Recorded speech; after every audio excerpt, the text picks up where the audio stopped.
अरे यार, यहाँ कैसे सोएंगे।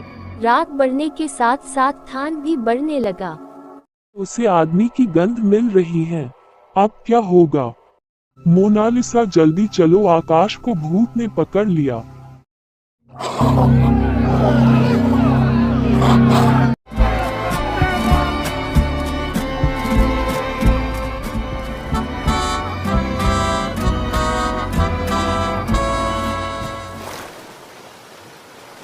समुद्र में पानी की लहर अचानक बढ़ जाती है, जिस कारण रोहित, आकाश और मोनालिसा की नाव का नियंत्रण खो जाता है। नाव ने पानी की लहर के चलते आगे बढ़ने लगा।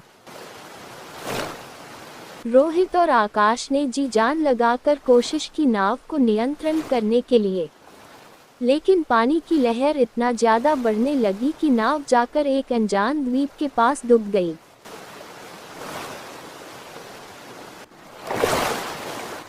तीनों ने किसी तरह से तैरते हुए उस छोटी सी द्वीप में आ जाते हैं।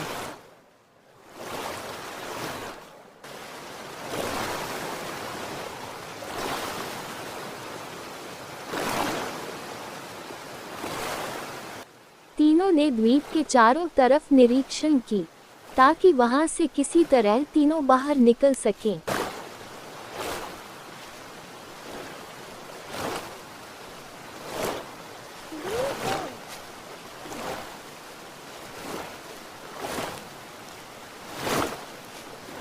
लेकिन उस छोटी सी द्वीप में उन तीनों को पेड़ पौधों के अलावा और कुछ नहीं मिला।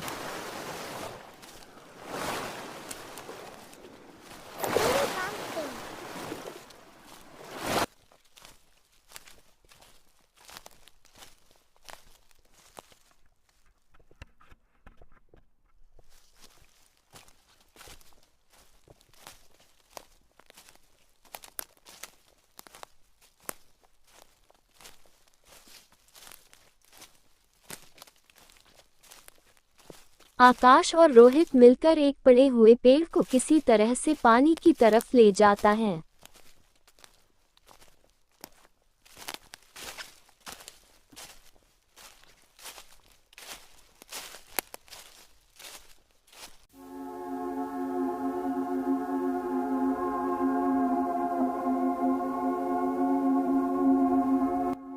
आकाश, इस पेड़ को यही रहने देते हैं।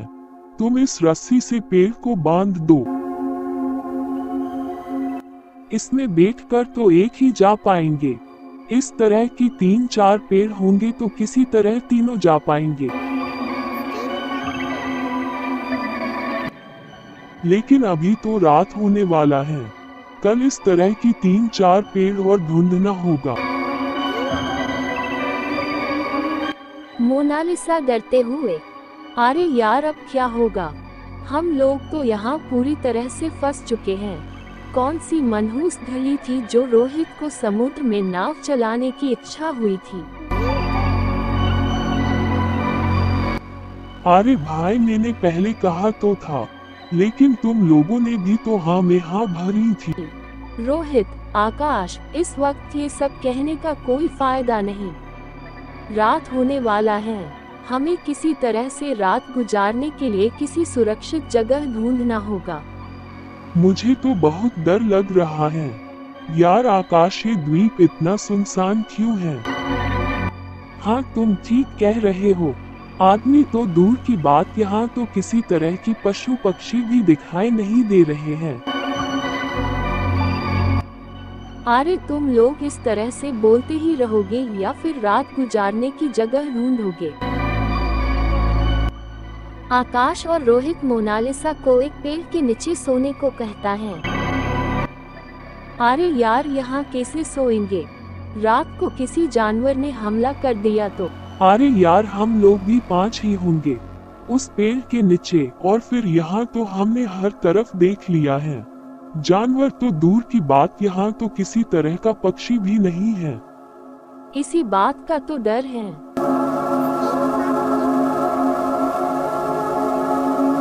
रात बढ़ने के साथ साथ ठंड भी बढ़ने लगा। साथ में सुनसान सी द्वीप को काले अंधेरे ने और ज्यादा डरावना बना दिया था।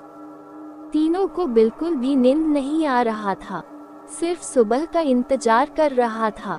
लेकिन अचानक आधी रात को तीनों ने किसी की पैरों की आवाज सुनकर चौकन्ना हो गया।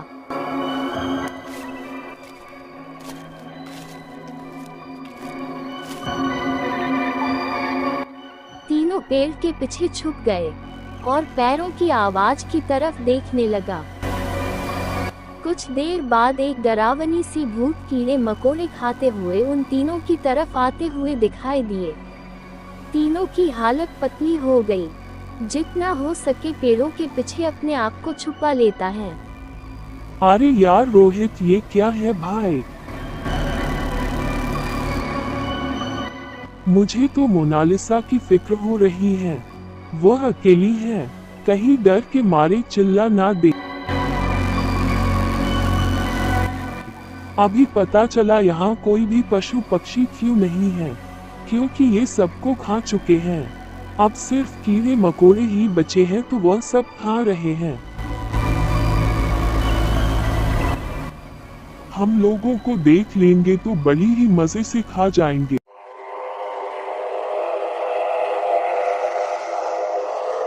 तभी भूत आके तीनों के पास रुक जाती है और इधर उधर सूंघने लगे।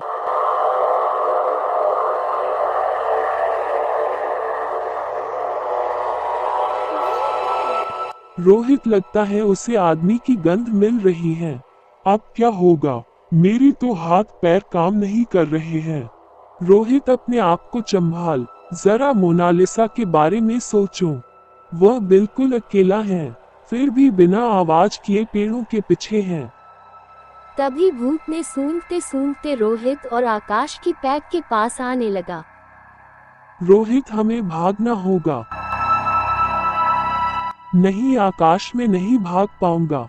मेरा तो हाथ पैर काम नहीं कर रहा है। हमारा मरना पक्का है। तीनों मर जाए, इससे अच्छा ये हो कि एक मर जाए और बाकी दो बच जाए। रोहित, पागल मत बनो, तुम्हें कुछ नहीं होगा। जिएंगे तो साथ और मरेंगे तो भी साथ। हमें कोशिश करना होगा। नहीं आकाश, में नहीं मर सकता। जा।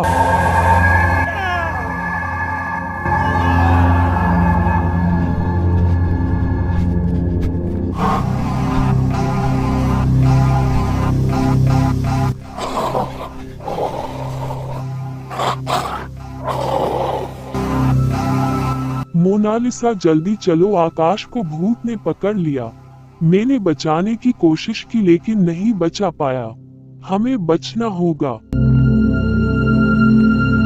नहीं रोहित, मैं आकाश को छोड़कर कहीं नहीं जाऊंगी।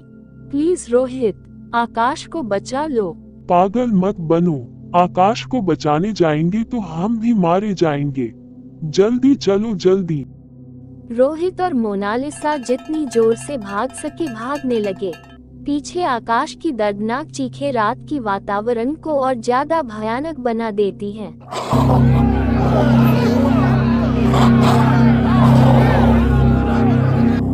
दोनों भागते हुए पानी के पास रखे हुए पेड़ों के निकट आ पहुंचे, लेकिन पीछे से भूत की डरावनी आवाज को सुनकर पता चला कि भूत उनके पीछे आ रहे हैं।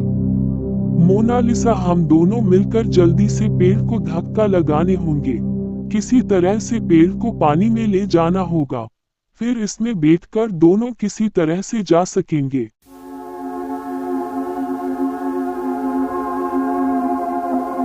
दोनों जी जान लगाकर पेड़ को धक्का लगाते हैं। भूत जितना पास पहुंच रहे थे, भूतिया आवाज भी उतनी ही ज्यादा खतरनाक हो रही थी। जल्दी जल्दी धक्का लगाओ। दोनों की कड़ी मेहनत के बाद पेड़ पानी में गिर जाता है। मोनालिसा पेड़ पर बैठ जाता है। मोनालिसा डार्लिंग, जरा वहाँ से उतर जाएंगे प्लीज। यहाँ दोनों बैठेंगे तो डूब जाएंगे। आज तुम भूतों की दिनार बन जाओ ना। मैं जरा घर जाकर रिलैक्स हो जाता हूँ। ये क्या, मेरे पैरों को किसने बंधा है? रोहित, तेरे जैसा दोस्त हो तो दुश्मन की जरूरत ही नहीं। मुझे मालूम था तू मुझे यहाँ मरने के लिए छोड़कर जाने वाले हो। जिस तरह से तूने अपने आप को बचाने के लिए आकाश को मौत के मुंह में धकेला था। मोनालिसा प्लीज मुझे माफ कर दो, मुझे यहाँ छोड़कर मत जा।